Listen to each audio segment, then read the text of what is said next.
Hello aspirants, हम 5 जैन की current affairs news देख लेते हैं। द हिंदू न्यूज़पेपर से जो न्यूज आइटम्स आज पिकअप किए गए हैं वो ये 8 है। पहला न्यूज आइटम है 7 phase polls in UP from Feb 11 to March 8। तो 5 स्टेट्स में state legislative assembly election scheduled है।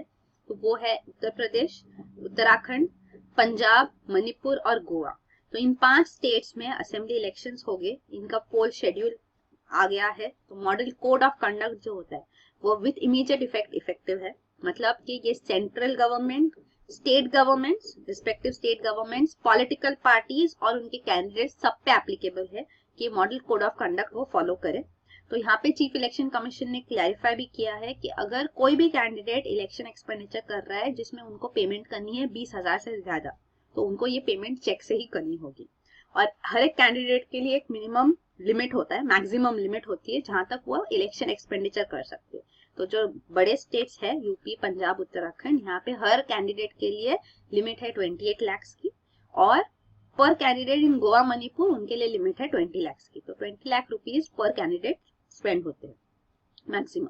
यहाँ पे भी एक इशू ये है कि स्टेट फंडिंग ऑफ इलेक्शन होना चाहिए। तो इस पर even prime minister of India Narendra Modi ने कहा है कि इस पे डिबेट होना चाहिए कि स्टेट फंडिंग ऑफ इलेक्शन हो। तो काफी बार रिकमेंडेशन आया है पर अब तक इसके ऊपर इफेक्टिव स्टेप्स नहीं लिए गए हैं। तो ये स्टेट फंडिंग ऑफ इलेक्शन होता क्या है? यहाँ पे स्टेट का मतलब स्टेट गवर्नमेंट नहीं है, स्टेट का मतलब गवर्नमेंट है। Government be at centre, state और लोकल। तो state funding of elections means government funding of elections. So government को इलेक्शंस क्यों फंड करना चाहिए? मतलब हर एक एक्सपेंडिचर ये इंडिविजुअली लिमिट लाई गई है कि ये खुद करेंगे। तो अब गवर्नमेंट क्यों फंड करे? इसके पीछे रीजन ये है कि क्योंकि इन फंडिंग के लिए जो उनको पॉलिटिकल पार्टीज को फंड मिलती है तो वो प्राइवेट सेक्टर पे, बिजनेसेस पे डिपेंडेंट हो जाते हैं। तो उस वजह से बिजनेसेस का इन्फ्लुएंस आता है गवर्नेंस में after they come to power. तो ये ना हो, इसलिए ये इन्फ्लुएंस को ब्रेक करने के लिए ये रिकमेंडेशन दिया गया है कि स्टेट फंडिंग ऑफ इलेक्शंस होना चाहिए ताकि वो इंडिपेंडेंट रहे, बायस ना आए बाद में। But that is another matter if you look at it कि करप्शन जो होता है वो जरूरी नहीं है कि सिर्फ इलेक्शन स्पेंडिंग की वजह से ही करप्शन आता है। बाद में भी अगर पेमेंट्स किए जाते हैं through corrupt ways by various businesses, then political parties and candidates who are office bearers, who are government ministers and others, they get influence. So वो एस्पेक्ट तो एनीवे रहेगा। तो स्टेट फंडिंग से सिर्फ इलेक्शन टाइम पे उनको spending पे government पूरा फंड करे। पार्शियल फंडिंग भी हो सकता है, it depends how it goes. इसका एक एस्पेक्ट अभी भी है, जैसे एयरवेज दिए जाते हैं ऑल इंडिया रेडियो पे, हर एक कैंडिडेट को टाइम दिया जाता है कि वो अपना प्रोपेगेंडा करे। तो वो फ्री होता है गवर्नमेंट की तरफ से। तो ये इनडायरेक्ट वे है, नॉट मनी नहीं दिया गया है पर एक फैसिलिटी दी गई है। तो फ्री फैसिलिटी दी गई है। तो ऐसे भी इनडायरेक्ट वे से भी गवर्नमेंट फंड कर सकती है इलेक्शंस को। पर अब कितने लोग इस लिमिट को फॉलो करते हैं, कितना ज्यादा एक्सपेंडिचर एक्चुअली होता है, वो सारे कंसर्न्स भी है। और of course state funding of elections means burden on the exchequer, so it's coming from the tax payers money eventually. So those are the issues. तो अब देखते हैं स्टेट फंडिंग ऑफ इलेक्शंस के बारे में भी क्या है, because present government is very keen on it कि ये किया जाए। अब मॉडल कोड ऑफ कंडक्ट क्या होता है वो ये है। तो जनरल कंडक्ट जो है कि डिविजिव फीलिंग्स वगैरह ऐसी स्पीचेस ना दे जिससे डिविजन आए सोसाइटी में, caste, community, religion based appeal ना करे, करप्ट प्रैक्टिसेस में इन्वॉल्व ना हो। मीटिंग और प्रोसेशंस जो होते हैं इलेक्शंस के लिए उसके लिए भी प्रोविजंस है। रिस्ट्रिक्टिव ऑर्डर्स को वायलेट ना किया जाए। अगर मीटिंग करना है, लाउड स्पीकर यूज करना है तो प्रायर पुलिस परमिशन ली जाए। पीस मेंटेन करना चाहिए। कोई एफिजीज जो बनाते हैं, पुतले जो बनाते जलाते, वो सब नहीं करना चाहिए। पोल डे के लिए भी थोड़े मॉडल कोड ऑफ कंडक्ट है, जैसे कि अनऑथराइज्ड एंट्री नहीं करनी चाहिए पोल बूथ में। अगर कोई कंप्लेंट है तो वो ऑब्जर्वर्स, इलेक्शन ऑब्जर्वर्स को किया जाए, खुद law in your own hands नहीं ले सकते वो लोग। जो पार्टी इन पावर है उनके लिए भी model code of conduct applicable है। तो अगर आप पावर में हो तो आप ऑफिशियल विजिट को इलेक्शन कैंपेनिंग के साथ मिक्स ना करें। आप गवर्नमेंट व्हीकल्स को नहीं यूज कर सकते कैंपेनिंग के लिए। मोनोपोली नहीं हो सकती आपकी पब्लिक प्लेसेस के ऊपर, गवर्नमेंट रेस्ट हाउसेस के ऊपर इलेक्शन पर्पसेस के लिए। एडवर्टाइजमेंट आप करो गवर्नमेंट के कॉस्ट पे, क्योंकि जो एडवर्टाइजमेंट्स आती है वेरियस मिनिस्ट्रीज की, वेरियस स्कीम्स की, तो वो एक्सपेंडिचर गवर्नमेंट करती है। पर अगर आप उसमें अपनी पार्टी का भी प्रोपेगेंडा कर रहे हो तो वो नहीं अलाउड है। तो मॉडल कोड ऑफ कंडक्ट में ये सारे रिस्ट्रिक्शंस आते हैं। कोई भी नई स्कीम अनाउंस नहीं करनी है, कोई नए अपॉइंटमेंट्स, प्रोमिसेस, इनॉग्रेशंस नहीं करने at the time of model code of conduct in effect. Because देखा जाता है कि पब्लिक जो है वो जो रिसेंट मेमोरी में होता है, जैसे इलेक्शन से पहले ही कोई स्कीम अनाउंस हुई है तो वो उससे इन्फ्लुएंस हो जाते हैं, और गवर्नमेंट्स इन पावर ऐसी स्कीम्स अनाउंस भी करती है जिससे लोग इन्फ्लुएंस हो जाए और ताकि वो इलेक्शंस में वो जीते। तो ऐसी स्कीम्स भी अनाउंस करने पे रिस्ट्रिक्शन है। तो ये मॉडल कोड ऑफ कंडक्ट भी एक रीजन है, जो और एक प्रपोजल है prime minister Narendra Modi calls for a debate on this too, कि साइमल्टेनियस इलेक्शंस हो सेंट्रल लेजिस्लेचर और स्टेट लेजिस्लेटिव असेंबलीज में, क्योंकि हर बार इलेक्शंस होते रहते हैं तो मॉडल कोड ऑफ कंडक्ट आ जाता है, और मॉडल कोड ऑफ कंडक्ट आने की वजह से गवर्नेंस इफेक्ट होता है, बिकॉज हर बार हमको ये रिस्ट्रिक्शंस आ जाते हैं कि कोई स्कीम नहीं अनाउंस कर सकते, नया कुछ कर नहीं सकते, तो हर बार ये रिस्ट्रिक्शंस आ जाते हैं। तो वो एक रीजन है, और उनको इलेक्शन कैंपेनिंग के लिए अपना टाइम स्पेंड करना पड़ता है, बार बार गवर्नेंस अफेक्ट होता है, तो वो रीजन है। तो वो भी इस मॉडल कोड ऑफ कंडक्ट से रिलेटेड है। फिर अगला न्यूज आइटम है GST, no accord on dual control. तो गुड्स एंड सर्विसेज टैक्स जो इम्प्लीमेंट करना है, तो इसके लिए जीएसटी काउंसिल बनाया गया है। जीएसटी काउंसिल हमने लास्ट मंथ और नवंबर में भी काफी बार देखा है, बट जनवरी में फिर से एक बार देख लेते हैं। तो ये जीएसटी काउंसिल है, chairman of this is the finance minister mister Arun Jaitley. इसमें वोटिंग पावर्स जो है डिवाइडेड है सेंटर और स्टेट के बीच में। तो सेंटर का रिप्रेजेंटेटिव से मिनिस्टर ऑफ स्टेट जो यूनियन फाइनेंस मिनिस्ट्री का एक है, तो उनको 1/3 वोटिंग पावर मिलती है, और 2/3 वोटिंग पावर है जो वो स्टेट्स के पास है। मतलब सारे स्टेट्स अपने मिनिस्टर ऑफ फाइनेंस और या कोई एक मिनिस्टर भेजे तो वो सब मिला के उनका टोटल वोटिंग पावर 2/3 है। तो ऐसे डिविजन ऑफ वोटिंग पावर है। कोरम क्या होता है? Quorum is minimum number of members जो प्रेजेंट होने चाहिए अगर एक मीटिंग करनी है। तो कोरम 50% है, मतलब 50% मेंबर्स प्रेजेंट है जीएसटी काउंसिल में तो ही मीटिंग हो सकती है। और अगर डिसीजन कुछ लेना है तो वो वोटिंग से डिसीजन लिया जाता है। वोटिंग के लिए 3/4 मेंबर्स शुड अप्रूव। तो ये है, पर अब तक इससे पहले जो डिसीजन लिए भी गए हैं काफी सारे, तो वो वोटिंग से नहीं बल्कि कंसेंसस से लिए गए हैं। तो कंसेंसस मतलब ऑल दी मेंबर्स अग्री, पर अब अगर डिफरेंसेस आएंगे तो वोटिंग भी किया जाएगा। तो ये जीएसटी काउंसिल की 8th मीटिंग थी अभी, जो जैन में अभी हुई है। 9th मीटिंग अगेन 16 जैन को शेड्यूल्ड है। तो यहाँ पे जीएसटी काउंसिल में बाकी सारे जो इश्यूज कंसर्न्स है उनको फाइनलाइज किया जा रहा है। अब लॉज जो है जीएसटी इंप्लीमेंट करने के लिए, जो central GST, integrated GST, even states को जो कंपेंसेशन मिलेगा उस रिलेटेड जो सारे जीएसटी एक्ट्स है वो पास किए जाएंगे पार्लियामेंट में, मतलब लोकसभा राज्यसभा पास करेगी, और उसके बाद ही ये इफेक्टिव हो सकते हैं फाइनेंशियल ईयर या मिड फाइनेंशियल ईयर से, जैसे अभी एक्सपेक्टेड है। तो ये एक्सपेक्टेड था कि जीएसटी काउंसिल सब फाइनलाइज कर लेगी और इसके बेसिस पे लॉज बन जाएंगे जो पार्लियामेंट में इंट्रोड्यूस किए जाएंगे विंटर सेशन में। पर विंटर सेशन डिमोनेटाइजेशन की वजह से और सेंटर ऑपोजिशन में डिफरेंसेस की वजह से कुछ इफेक्टिव वर्क नहीं कर पाया, इवन जीएसटी काउंसिल फाइनलाइज नहीं कर पाई थी। तो इवेंचुअली जीएसटी की डेडलाइन और पीछे हट गई है और आगे बढ़ गई है, कि मतलब अब अप्रैल 2017 से भी ये इफेक्टिव नहीं हो पाएगा।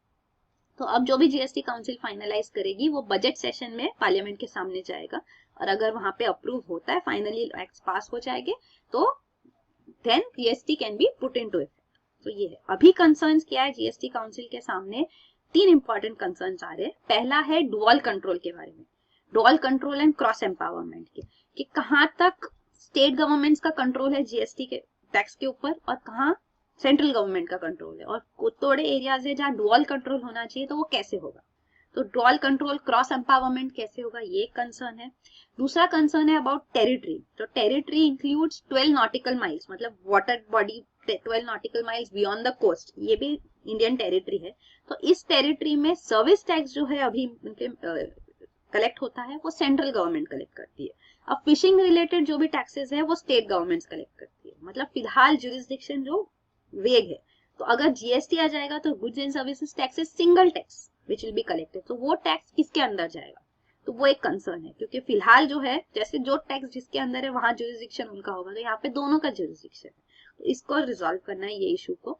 और तीसरा है रिगार्डिंग कंपेंसेशन, क्योंकि सेंट्रल गवर्नमेंट ने अश्योर किया है कि सारे स्टेट गवर्नमेंट्स को कंपेंसेशन दिया जाएगा for any fall. Revenue collection में अगर कोई कमी आती है जीएसटी इंप्लीमेंट करने के 5 साल तक, तो उन 5 सालों में जो भी कमी होगी वो सेंट्रल गवर्नमेंट कंपेंसेट करेगी, ताकि स्टेट्स को कोई लॉस ना हो। तो इसी बेसिस पे स्टेट्स को अग्री किया गया है कि सब मिलके सारा पूरा ऑल ओवर इंडिया एक कॉमन टैक्सेशन लॉ है। तो ये कंपेंसेशन एक इम्पॉर्टेंट कंपोनेंट है। इसके ऊपर अग्रीमेंट आ भी गया है कि 5 साल तक होगा, हर 2-2 महीने में कंपेंसेशन कैलकुलेट करके दिया जाएगा।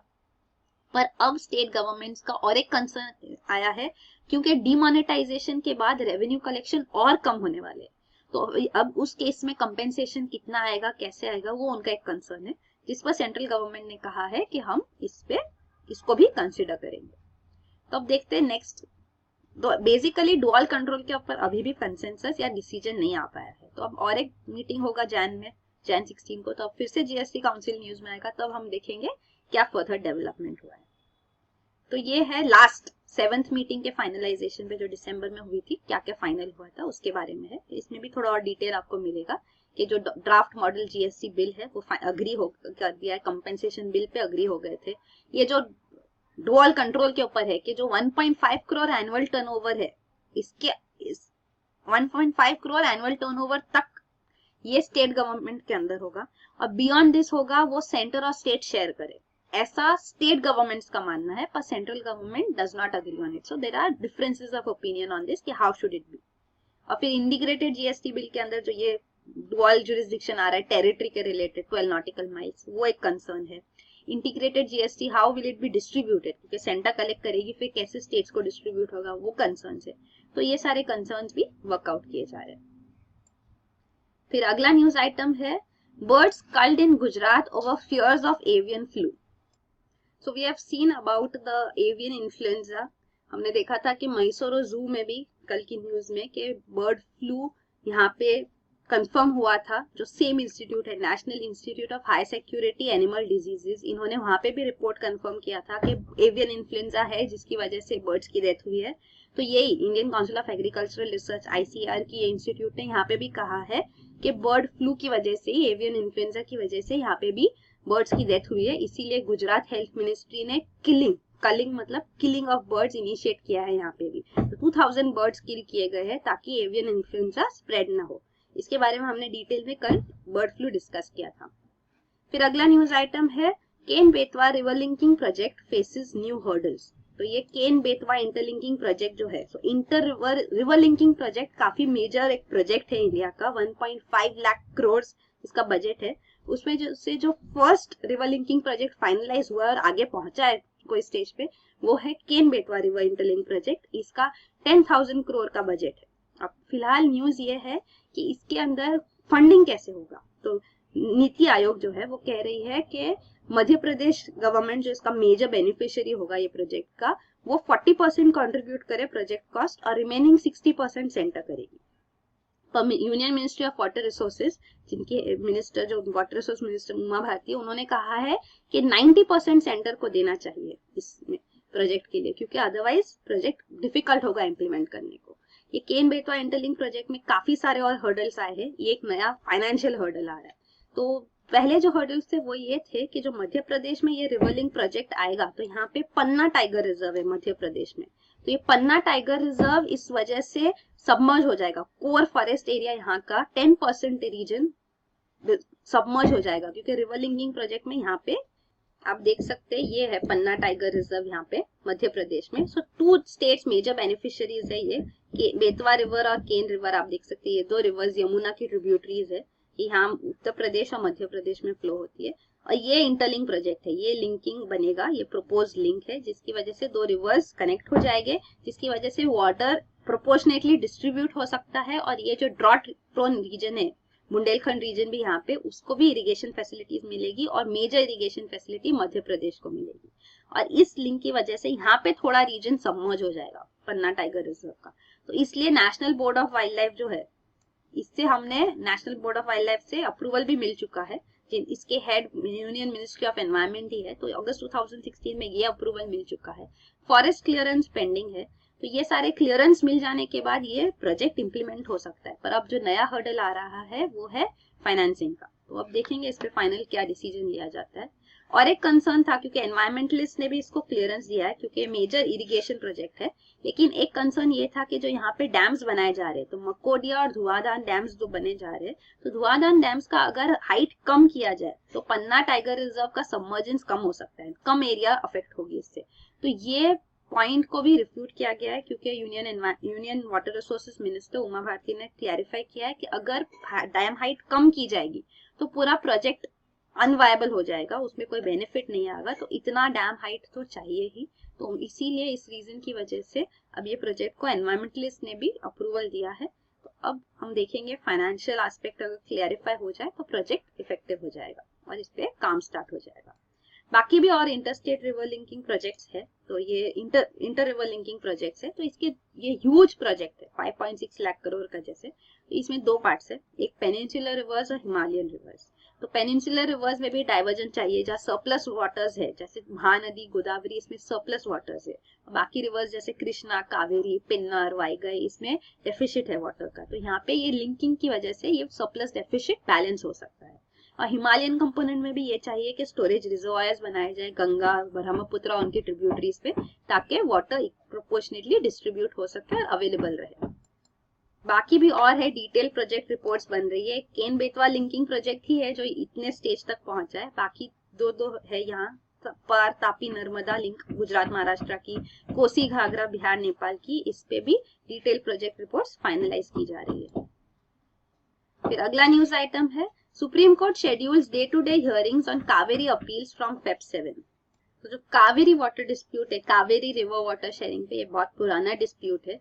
इस पे ट्रिब्यूनल भी सेटअप किया गया है, उसके अवार्ड को भी चैलेंज किया गया है सुप्रीम कोर्ट में, और सुप्रीम कोर्ट इस पे केसेस हियर कर रही है। ये काफी न्यूज में था नवंबर दिसंबर में। अब फिलहाल ये न्यूज में है कि सुप्रीम कोर्ट ने इस कावेरी वाटर डिस्प्यूट की अपील्स सुनने के लिए day to day hearings organise की, कि 3 हफ्तों तक डे टू डे हियरिंग्स होगी February 7 से। तो ये एक्सपेडिट करने के लिए कि इस पे कंक्लूजन जल्दी आए, जुडिशियल ऑर्डर जल्दी पास हो। तो ये इंटरस्टेट वाटर डिस्प्यूट ट्रिब्यूनल्स पे पहले हमने ये भी देखा था कि सेंट्रल गवर्नमेंट ने कहा कि सुप्रीम कोर्ट में इसका कोई जुरिस्डिक्शन नहीं है। तो ये कहने का बेसिस ये था कि जो वाटर डिस्प्यूट्स है वो ट्रिब्यूनल अवार्ड उसका फाइनल होता है। ये दो एस्पेक्ट्स है यहाँ पे, तो एक कावेरी वाटर डिस्प्यूट किया है और सुप्रीम कोर्ट का ट्रिब्यूनल के अवार्ड्स पे जुरिस्डिक्शन है कि नहीं। तो हम दोनों एस्पेक्ट्स देखते। पहले आप कावेरी वाटर डिस्प्यूट ट्रिब्यूनल देख सकते हैं। कावेरी रिवर बेसिन ये है, और यहाँ पे जो डिस्प्यूटेड स्टेट्स इन्वॉल्व है वो तमिलनाडु, कर्नाटका, केरला और पुडुचेरी है। और तो तमिलनाडु को सबसे ज्यादा शहर है, फिर कर्नाटका और केरला, पुडुचेरी है। तो तमिलनाडु लोअर रिपेरियन स्टेट है, मतलब कावेरी रिवर कर्नाटका से फ्लो होके तमिलनाडु में जाती है। पर तमिलनाडु को ज्यादा शहर इसलिए क्योंकि हिस्टोरिकली यहीं पे मेजर एग्रीकल्चरल डेवलपमेंट हुआ है, क्योंकि जो पुराना लॉ था, पुराना अग्रीमेंट था, मद्रास प्रेसिडेंसी जो ब्रिटिश प्रेसिडेंसी थी और प्रिंसली स्टेट मैसूर का, इन दोनों के बीच में एक अग्रीमेंट हुआ था कावेरी वाटर शेयरिंग पे 1892 में। तो इस अग्रीमेंट में disproportionately high benefit Madras presidency को दिया गया था। तो इसलिए तमिलनाडु गवर्नमेंट हिस्टोरिकली ये वाटर ज्यादा यूज कर रही है। तो अब कावेरी वाटर डिस्प्यूट में भी इनके यूसेज ज्यादा है, और कर्नाटका जब तक वाटर फ्लो रिलीज नहीं करेगा तो तमिलनाडु को वाटर सफिशिएंटली मिलेगा नहीं, क्योंकि ऊपर अगर डैम कंस्ट्रक्ट किया है जैसे कृष्णा राजा सागर डैम, तो अगर यहाँ पे अगर उन्होंने रिलीज नहीं किया तो तमिलनाडु सफर करेगी। इसलिए सुप्रीम कोर्ट ने काफी सारे जजमेंट्स पास किए थे कि कर्नाटका पानी वाटर फ्लो रिलीज करे, वाटर रिलीज करे कावेरी का। तो ये सारे कंसर्न है। कावेरी अभी कह रही, कर्नाटका स्टेट गवर्नमेंट कह रही है कि इस साल ड्रॉट ईयर था तो वो भी सफर कर रहे हैं। तो ये जो अलोकेशन है इससे कोई भी खुश नहीं है।